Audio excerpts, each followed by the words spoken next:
Magandang araw kaibigan. Ang ating ikukwento sa araw na ito, ay ang pelikulang, How to Train Your Dragon 2, na pinalabas sa taong 2014. Halina't atin ang simulan. Matapos na magtagumpay ni Hiccup na mapatunayan na ang mga dragon at mga tao ay maaaring mamuhay ng magkakasama, ngayon ang mga Viking at ang mga dragon ay naninirahan sa isla ng Berk, kung saan mayroon silang libreng pagkain at lahat ng kailangan para mapanatiling maayos ang mga ito, pati na rin ang paglikha ng iba't ibang palakasan na kinasasangkutan ng mga dragon para sa kasiyahan. Ngunit hindi tulad ng iba ay ginugugol ni Hiccup at Toothless ang halos buong araw sa paggalugad sa dagat sa paligid ng Berk, sa pagtuklas at pagmamapo ng mga bagong lupain habang ang kanilang mga kaibigan ay naglalaro ng isang uri ng Quidditch na may tupa sa halip na ang Golden Snitch. Habang lumilipad sila patungo sa abot-tanaw, ikinandado ni Hiccup ang prosthetic sa buntot ni Toothless at itinapon ang sarili mula sa kanyang saddle, gamit ang isang glider suit para lumipad kasama ng Night Fury. Habang nababa si Hiccup ang dragon ay naghagis ng maliliit na bola ng enerhiya na nagpapanatili sa kanya ng pag-hover sa hangin, ngunit dahil sa hamog, napunta sila sa isang napakalaking bundok ng hindi namamalayan. Pinilit ni Toothless na sunggaban si Hiccup at balutin siya ng kanyang mga pakpak, upang makaiwas sa anumang mga pinsala. Matapos ang maayos na paglapag, pinuna ni Hiccup ang rescue maneuver at sinabi na kailangan nilang magsanay ng higit pa. Pagkatapos nilang magkasundo, kinuha ng dalawa ang mapa na kanilang iginuhit at idinagdag ang bagong natuklasan.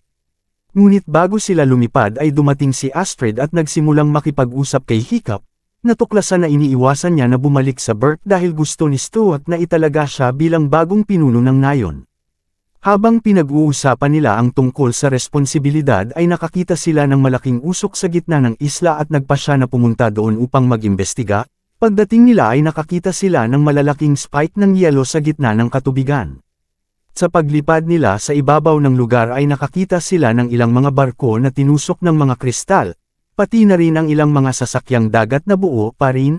Nang kalaunan ay biglang lumitaw ang ilang mga lalaki at nagpakawala ng lambat sa kanilang direksyon. Tinamaan si Stormfly at nalaglag naman si Astrid, na agad naman iniligtas ni Hiccup.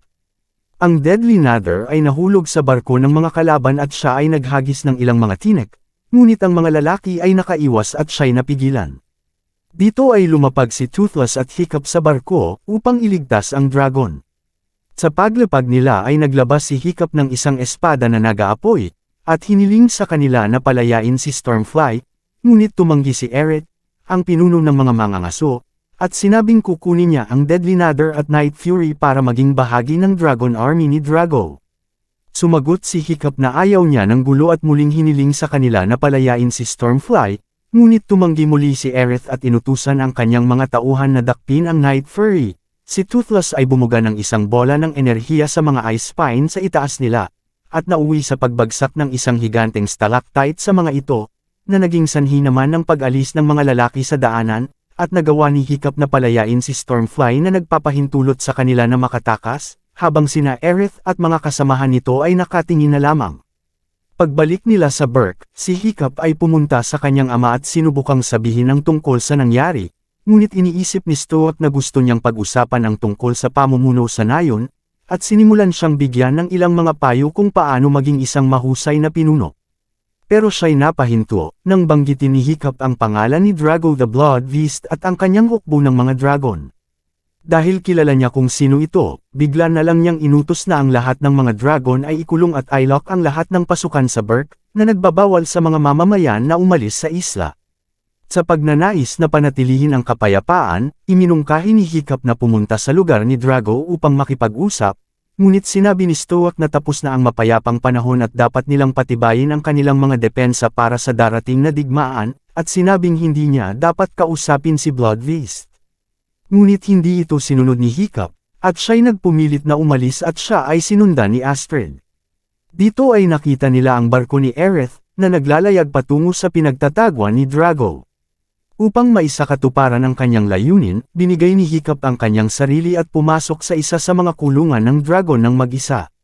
Si Aerith at Astrid ay nalilito, kaya tinanong siya ni Aerith kung anong nangyayari, at sumagot si Hiccup na gusto niyang pumunta sa hideout ni Drago, upang baguhin ang iniisip niya tungkol sa mga dragon, na nagpapakita kung paano posible para sa kanila na maging kaibigan ang mga tao.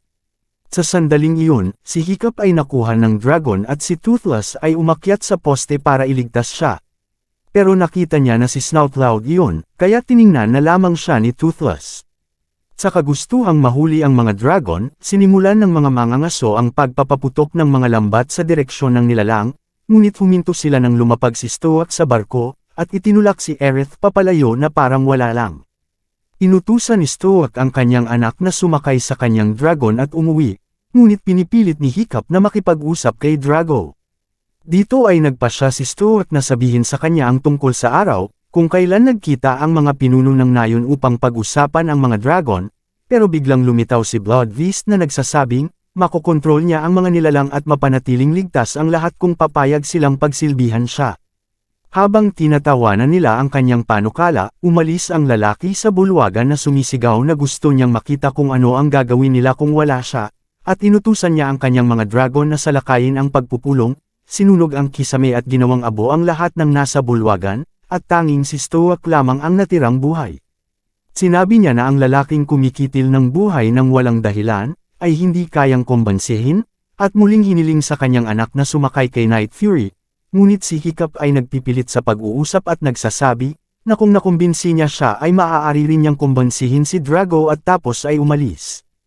Galit na inutusan ni Stoat si Astrid na sila'y bumalik sa nayon, at pagkatapos ay sinundan niya ang kanyang anak kasama si Gobber. Sa itaas ng mga ulap, naramdaman ni Toothless ang presensya ng isa pang dragon at nagsimulang umungol, ngunit naisip ni Hiccup na ito ang kanyang ama at hindi siya dito nababahala. Pero nagulat siya sa isang estranghero na nakasuot ng maskara at sa kanyang napakalaking dragon. Sa takot, pinagmamasdan lamang niya ito, habang sila ay tinititigan ni Toothless. Pero ito mismo ang nais ng estranghero, na huwag magambala sa galit si Night Fury, habang ang isa pang dragon ay dumating mula sa likuran nila at kinuha si Hiccup, na naging dahilan upang mahulog si Toothless sa ibabaw ng nagyayalong dagat. Ngayon siya ay desperado na lumipad para iligtas ang kanyang kaibigan, ngunit dahil hindi nakalock ang prosthesis sa kanyang buntot ay hindi siya makaalis sa tubig at pinagmamasdan na lamang si Hiccup habang lumalayo, at hindi niya namamalayan ang mga 12 ng mga sea dragon sa ilalim niya. Samantalang si Hiccup ay dinala sa isang kuweba na puno ng mga kristal na yelo at siya ay napapalibutan ng mga dragon, dito ay gumamit siya ng apoy upang lubusan niya itong makita. Dito ay nilalapitan niya ang isa sa mga dragon at sinubukan itong paamuhin, ngunit hindi siya pinahintulutan ng nakamaskara na hawakan ang mga ito, siya'y nagbigay utos sa mga dragon sa pamamagitan ng kanyang sandata, at dinala ng dragon si Toothless kay Hiccup. Sa isa pang utos, ay nagawa niyang pailawin ang lugar, sa pamamagitan ng pag-apoy ng dragon mula sa kanilang mga bibig, na nagpapakita na siya ay may ganap na kontrol sa kanilang lahat. Lumapit ang nakamaskara kay Toothless at nagawang niyang itong mapahiga at himasin, na iniwang lubos na natulala si Night Fury habang papalapit siya kay Hiccup.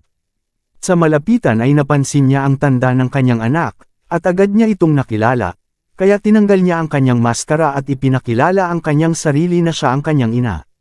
Dahil sa pagkamangha, sinimula ni Hiccup na sundan ang babae, habang siya'y nagtatanong tungkol sa nangyari sa kanya, sa nakalipas na 20 taon. Pero hindi siya pinapansin sa lahat ng kanyang sinasabi at dinala siya sa gitna ng kuweba, kung saan naruroon ang libo-libong dragon na nailigtas niya noong panahon na nasa labas siya ng Berk. Dahil sa kagustuhang malaman ng higit pa tungkol sa kanyang anak, siya ay nagtanong kung paano niya nakilala ang Night Fury at sinabi ni Hiccup ang kanyang kwento, pati na rin ang pakikipag-usap tungkol sa lahat ng mga pagbabago na nangyari sa Berk na may kaugnayan sa mga dragon. Siya ay hindi makapaniwala na sinabi na imposible iyon at ikinwento ang tungkol sa araw na umalis siya, na sinubukan niyang ipagtanggol ang nayon mula sa isang pag-atake, nang makita niya ang isang dragon na pumasok sa kanyang bahay, kung saan nag-iisa ang maliit na Hiccup. Upang ipagtanggol ang kanyang anak, kinuha ni Volca ang palakol at tumakbo patungo sa halimaw, ngunit nang siya'y dumating, nakita niya ang dragon na nakikipaglaro sa kanyang anak na nasa duyan, pinaniniwalaan niyang posibleng mamuhay ng payapa, kasama ang mga lumilipad na nilalang. Dahil sa pagkamangha ay tinitigan niya ang dragon na mukhang namang maamo. Subalit iyon ay natigil nang dumating si Stoat, at sinubukang patayin ang dragon. Sa nasusunog na bahay, si Stoat ay dumaan sa apoy upang iligtas ang kanyang anak, ngunit naiwan si Volca na mag-isa kasama ang nilalang. Siya ay nagustuhan ng dragon, kaya kinuha siya upang makasama nila. Na malayo sa sibilisasyon at tulungan siya sa kanyang misyon na iligtas ang mga dragon na nangangailangan ng tulong. Pagkatapos magkwento ay ipinakita ni Volca ang pugad na pinamumunuan ng Alpha, isang napakabihirang uri ng hayop na kayang mag-utos ng libo-libong mga dragon, maliban sa mga batang dragon na hindi sumusunod sa kanino man. Sa sobrang lamig ng hininga nito ay nagtayo ng pugad ang nilalang sa loob ng kuweba, na nagsisilbing kanlungan para kay Volca at sa iba pang mga dragon. Dahil nagugutom ang mga dragon ay nagpasya si Volca na turuan ang kanyang anak kung paano pakainin ang kawan, at sila'y dinala sa gitna ng karagatan, kung saan nilamon ng Alpha ang maraming isda at iniluwa ito sa ere, upang ang lahat ng dragon ay makakain. Ang mag-ina ay maghapong magkasama at nagpasya si Hiccup na samantalahin ang biyahe sa hapon para ipakita ang kanyang glider, na nakalok ang prosthetic ni Toothless at tumalon mula sa saddle. Habang lumilipad sa himpapawid, muling humarap ang binata sa isang bato at napilitang sunggaban siya ni Night Fury sa huling segundo, gamit ang kanyang katawan bilang isang kalasag habang nahuhulog sila sa malambot na nyebe. Pagkatapos maglanding, si Volca ay nananatiling malapit sa kanyang anak at humihingi ng paumanhin sa hindi pananatili sa tabi nito sa mga nakaraang taon, ngunit ipinangako ang kanyang sarili, na mula ngayon ay makikipagtulungan sa kanya upang ibahagi ang lahat ng kaalaman na natamo niya sa nakalipas na 20 taon. Pagkatapos ay binigyan niya ng masahe si Night Fury, dahilan upang lumitaw ang kanyang dorsal side, na magpapadali sa pagliko at pagbutihin pa ang pagmamanyubra. Nasa sabik na sinabi ni Hiccup na maaari na silang dalawa na pumunta at makipag-usap kay Drago ng magkasama, ngunit inulit ni Volca ang sinabi sa kanya ni Stuart, na imposible na makipag-usap sa mga kumikitil ng buhay ng walang dahilan. Sa hindi kalayuan, nakita ni Stuart ang maskara ni Hiccup sa nagyayalong tubig at kanyang pinaamoy ito sa dragon, na sinundan ang amoy ni Hiccup hanggang sa kuweba. Nang mahanap muli ang kanyang anak, sinimulan siyang isama ni Stuart palabas ng pugad, habang sinusubukang sabihin sa kanya ni Hiccup ang tungkol sa kanyang ina, pero hindi niya pinakikinggan ang binata, ay nalaman na lamang niyang buhay pa si Volca, nang ito'y kanyang makita. Sa pagkabigla ay matapang siyang humakbang patungo sa kanyang dating asawa nang hindi nagsasalita. Siya'y huminto sa harap niya at sinabing siya ay kasing ganda pere ng araw na umalis siya. Sa pagpunta nila sa Burke, huminto sila Astrid at ang iba pa sa isang glacier upang hintayin ang pagbabalik ni Stuart. Ngunit dahil mas matagal siya kaysa sa nararapat, ipinagpalagay ng grupo na magkasama silang pumunta sa pinagtatiguan ni Drago at nagpas siyang sundan sila. Dito ay kinuha nila si Eret para ituro sa kanila ang daan. Pagdating nila sa kuta ay hiniling ni Astrid kay Stormfly na bantayan ng hunter habang siya at ang iba pa ay nag-iimbestiga sa lugar. Ngunit sila ay napansin ng mga tauhan ni Drago at tinira ang mga dragon ng mga tranquilizer darts, na naging sanhi upang sila ay mahimatay. Sa pamamagitan nito ay dinala ni Eret ang mga dragon kay Bloodfist, na sinalag niya ang apoy ni Hukfang na parang wala lang, at pinapaamo ang dragon sa pamamagitan ng takot.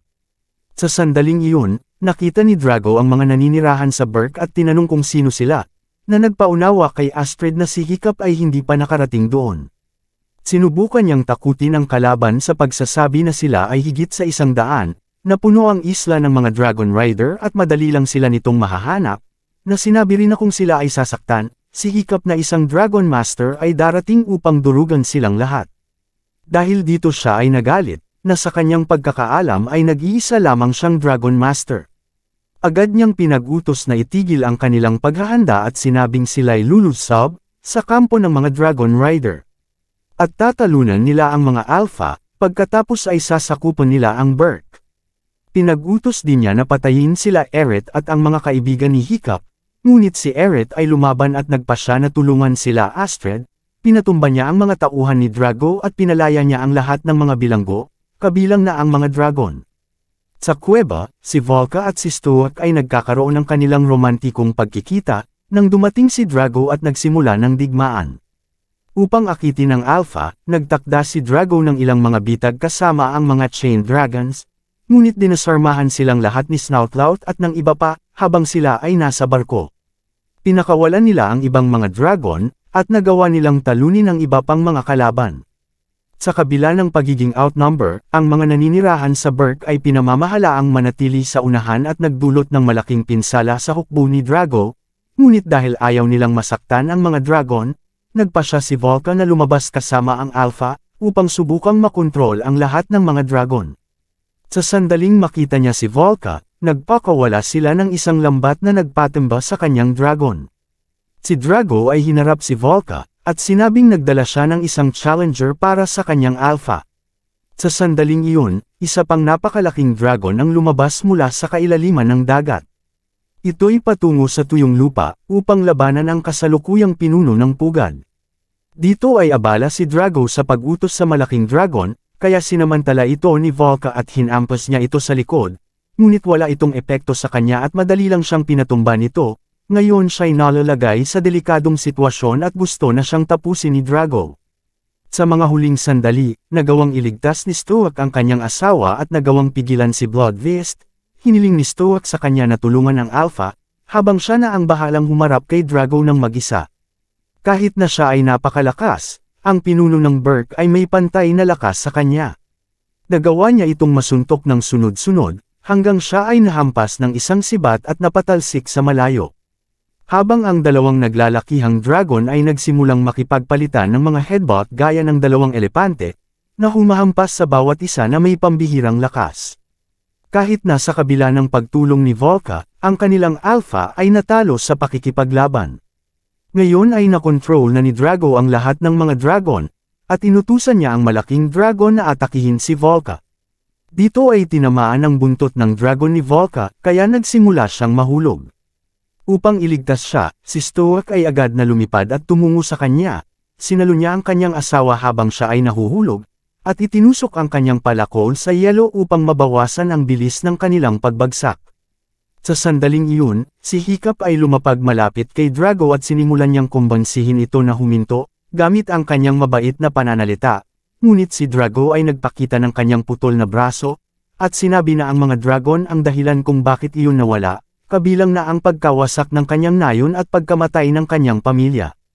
Pagkatapos ay tinanong ni Hiccup kung bakit gusto niyang paamuhin ang mga dragon at sinagot siya nito, na kailangan niya ang mga ito na mangibabaw sa kanila, ngunit si Hiccup ay hindi tanga at hindi nagtagal ay napagtanto niya na gusto niyang gamitin ang mga dragon, para kontrolin ang kanyang mga tagasunod at tapusin ang sinumang humadlang sa kanyang daan. Pero sinusubukan pa rin ni Hiccup na konbansihin ang kalaban at hiniling na dalhin siya sa Berk, upang ipakita kung paano namumuhay ang mga dragon sa pagkakaisa kasama ang mga tao. Ngunit si Drago ay ayaw makinig at nagpasya na ipakita sa kanya, na ang Night Fury ay isang simpleng hayop tulad ng iba. Upang gawin ito, inutusan niya ang Alpha na duminahin ang Night Fury, at inutusan na atakehin ang kanyang sariling tagapag-alaga, na nagpapahipnotize sa dragon, na kahit na sinusubukang lumaban ni Toothless ay sa huli ay sumuko sa impluensya ng Alpha. Dito ay napagtanto ni Stoic kung ano ang malapit nang mangyari, kaya iniwan niya si Volca ng ligtas at tumakbo patungo sa kanyang anak, sinalag niya ang atake ni Night Fury ng kanyang sariling katawan, upang iligtas si Hiccup. Si Stoic ay namatay at si Toothless ay nakabalik sa katinuan, pero nakita niya ang katawan ni Stoic sa lupa at sinubukang lumapit upang magdalamhati sa kanya, ngunit si Hiccup ay puno ng puot at sinimulan siyang sisihin sa pagkamatay ng kanyang ama, kaya pinaalis niya ang Night Fury at ayaw niya itong makita. Sa pagkamatay ni Stoic, ay naramdaman ni Drago na ang kanyang layunin ay tapos na at siya'y nagsimulang umatras, inutos niya sa buong hukbo na tumungo sa Berk, at pagkatapos ay nakita niya ang Night Fury na nahihirapan na lumipad kaya kinuha niya ito at sinakyan. Sa pagtatapos ng labanan, ang mga taga-Berk ay nagdaos ng isang huling seremonya bilang parangal kay Stoic, sila'y naglunsad ng mga nagnininggas na pana sa barko, kung saan nakahimlay ang kanyang katawan at unting-unti itong kinakain ng apoy. Si Hiccup ay nagpaalam habang pinagsisihan niya na siya ay isang pagkabigo, na lumapit naman ang kanyang ina upang siya'y damayan. Sinabi niya kung gaano kalaki ang paniniwala ni Stoic sa kanyang potensyal, at mula ngayon siya na ang baalang tumalo kay Drago. Dahil sa motibasyon ng kanyang ina, nagpasya si Hiccup na iligtas ang Berk kahit nakabayaran nito ang kanyang buhay, at para magawa iyon, nagpasya siyang kunin ang lahat ng mga batang dragon na naiwan sa pugad at isama sila sa labanan, dahil ang mga maliliit na dragon ay hindi sumusunod kanino man, at hindi luluhod sa lahat ng Alpha. Sa Berk, habang ang mga tao ay natutulog pa, ay dumating si Drago sa lugar gamit ang Alpha, upang ihipnotismo ang mga nilalang at dalhin sila sa ilalim ng kanyang kontrol. Ang mga taga-nayon ay walang nagawa, sa harap ng gayong kapangyarihan. Sa sandaling iyon, ang mga huling mandirigma ng Berk ay dumating na abot tanaw, at sinimulang gambalain ang Alpha sa pamamagitan ng paghagis ng mga tupa, at paglalaro ng mga hiyawan sa buong lungsod. Habang kanilang ginagawa iyon, ay lumapit si Hiccup kay Toothless. Dahil siya ay nasa ilalim pa rin ng kontrol ni Drago, ay halos hindi siya makita ng Night Fury, ngunit si Hiccup ay pursigidong bawiin si Toothless sa kanya, at hinayaan lang siya ni Drago sa kanyang ginagawa. Dahil siya ay kumpiyansa, na hindi niya kayang alisin siya sa hypnosis, na ipinosisyon ng Alpha upang ituon ang lahat ng lakas kay Toothless, na ginawang mas mahirap para sa Night Fury na makawala. Ngunit hindi sumuko si Hiccup at siya ay palapit ng palapit kay Toothless, at humingi ng tawad sa kanya at sinabing wala siyang kasalanan sa pagkamatay ng kanyang ama. Sa wakas ay nakilala na rin ni Toothless si Hiccup at tuluyan nang nakawala sa kontrol ng Alpha, na nagpagalit kay Drago kaya sinimulan niya itong hampasin. Upang ipagtanggol ang kanyang sarili, kinagat ng Night Fury ang sibat at itinapon si Drago mula sa saddle, ngunit ang kanyang prosthetic ay hindi nakalock at siya rin ay nagsimulang mahulog, na pinilit na tumalon ni Hiccup mula sa dragon upang iligtas si Toothless bago siya tumama sa tubig. Ngayon sa tulong ng Night Fury ay nagpasya si Hiccup na paghiwalayin sina Drago at ang Alpha, kumuha siya ng tela upang ilagay sa mga mata ni Toothless, at upang pigilan siyang makontrol muli ng kalaban. Ngayon si Night Fury ay patungo sa Alpha, at siya ay nakaiwas sa huling sandali nang sila'y inatake ng Alpha. Habang sila'y tinatawanan ni Drago, si Hiccup ay papalapit sa kanya gamit ang kanyang glider. Siya'y gumamit ng usok ng barf at belch, at gumawa ng spark upang ito'y mag-apoy at sumabog. Ngunit ang dalawa ay malapit nang bumangga sa buntot ng Alpha, kaya inilabas ni Toothless ang kanyang mga kaliskis sa likod. Na ginagamit niya ito para gumawa ng matinding pagliko, at sila'y maayos na nakaiwas. Matapos nilang makaligtas, si Hiccup ay lumapag malapit kay Drago at sinabing tapos na ang lahat, ngunit habang siya ay nagsasalita ang Alpha ay nagpakita mula sa kanyang likuran, at bumuga ng isang nagyayalong kristal sa kanilang direksyon, na pinilit ni Toothless na maprotektahan si Hiccup gamit ang kanyang sariling katawan. Sila ngayon ay nababalot ng yelo, kaya ginamit ng Night Fury ang lahat ng kanyang kapangyarihan para sila'y makalaya. Ngayon ay kinakalaban na niyang mag-isa ang Alpha Dragon, para lang protektahan si Hiccup. Kahit na siya ay mas maliit, ay sinimulan ni Toothless na patamaan ang mukha ng higanteng dragon na may buong lakas. Na naging dahilan upang makalaya ang lahat ng dragon mula sa pagkakakontrol ng kalaban, at siya na ngayon ang kinikilalang Alpha ng mga ito. Sa tulong nila ay patuloy nilang tinira sa mukha ang malaking dragon, at ang Night Fury ay nagawang mabali ang kanyang pangtusok, dahilan upang siya ay mapa-atras sa laban, at nakasama niya si Drago habang siya'y lumulubog sa karagatan.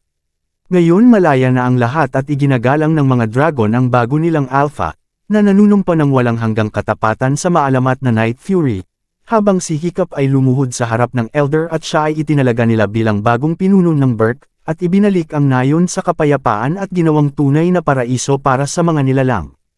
At dito na po nagtatapos ang ating kwento. Kaya kung nagustuhan mo ang aking Tagalog movie recap ay paki-like naman at paki-click na rin ang subscribe button. Huwag mo na rin kalimutan na mag-iwan ng mensahe upang masuportahan ang aking channel. Maraming salamat po.